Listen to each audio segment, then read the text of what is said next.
चित्तपावन ब्राह्मणों के कारण अंग्रेज और अंग्रेजों के पहले 1000 साल मुसलमानों ने यहाँ राज किया। फटी रह गई ना आँख, नहीं फटी होगी तो उनकी जो इन्हीं चित्तपावनों के साथ शाखा में 5 पीढ़ियों से नाना, बाबा, बेटा, पोता, परपोता और परपोता की औलाद से संघ के गुलाम बने हुए हैं। बाकी ब्राह्मण भी बरगलाया गया ब्राह्मण है।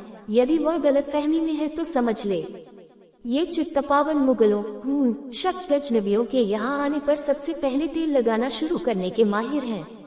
मिलकर ये कहते कि आप सबसे पवित्र और हम सबसे पवित्र, मिलकर राज करते हैं, हम आपको रास्ते बताते हैं। अंग्रेजी व्यवस्था के साथ के तो प्रत्यक्ष प्रमाण ही सबके सामने है। बस ज्यादा जानना है तो पता करो, रास्ता बता दिया है। भारत के इतिहास में कई समयों में लूट का होना रहा है और इसके पीछे कई कारण थे। लूट के पीछे जाति धर्म की राजनीति, मुगलों और अंग्रेजों जैसे विभिन्न कारक शामिल रहे हैं। मुगलों ने भारत पर आक्रमण किया था और कुछ समय तक उनका शासन चला।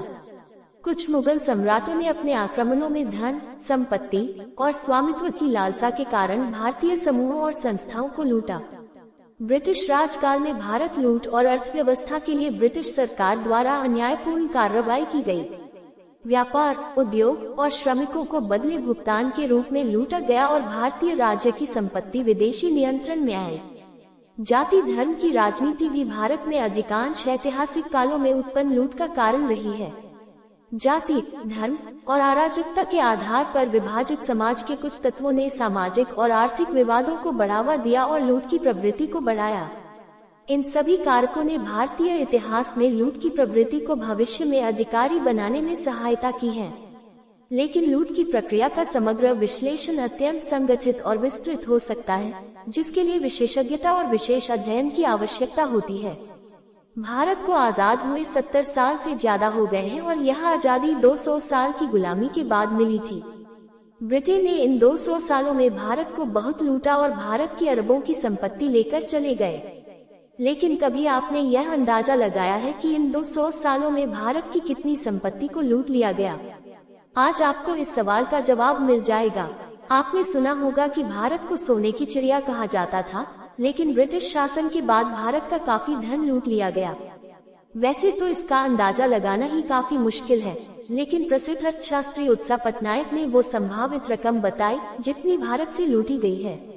औपनिवेशिक भारत और ब्रिटेन के बीच राजकोषीय संबंधों पर शोध करने वाली पटनायक ने निबंध लिखा है, जिसमें उन्होंने इस बात का जिक्र किया है कि आखिर ब्रिटिश शासकों ने भारत से कितना धन लूटा है। ब्रिटिश शासकों की ओर से लूटे गए खजाने की वजह से अर्थव्यवस्था पर काफी असर पड़ा है।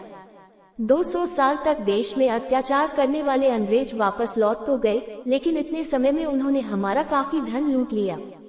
जानी मानी अर्थशास्त्री उत्सा पटनायक ने अपने निबंध में लिखा कि अंग्रेजों ने भारत का करीब $45 trillion British east India company मुख्य रूप से मसालों के व्यापार के उद्देश्य से भारत आई थी।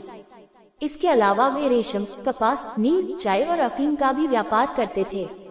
20 मई 1498 को वास्को डी गामा के कालीकट आगमन से यूरोप से पूर्वी एशिया तक का समुद्री मार्ग खुल गया था। समुद्री रास्ते से अंग्रेज आए थे भारत। इसके लिए अंग्रेजों ने ईस्ट इंडिया नाम की एक कंपनी बनाई थी, जिसके द्वारा ही वे भारत में आए थे। पहली बार पुर्तगाली यात्रियों ने भारत के लिए समुद्री मार्ग खोजा था। फिर इस मार्ग की जानकारी लेकर तथा बिजनेस की प्लानिंग करके एक जहाज इंग्लैंड से सन 1608 में भारत के लिए रवाना हुआ। अंग्रेजों का सबसे पहले आगमन भारत की सूरत बंदरगाह पर 24 अगस्त 1608 को हुआ।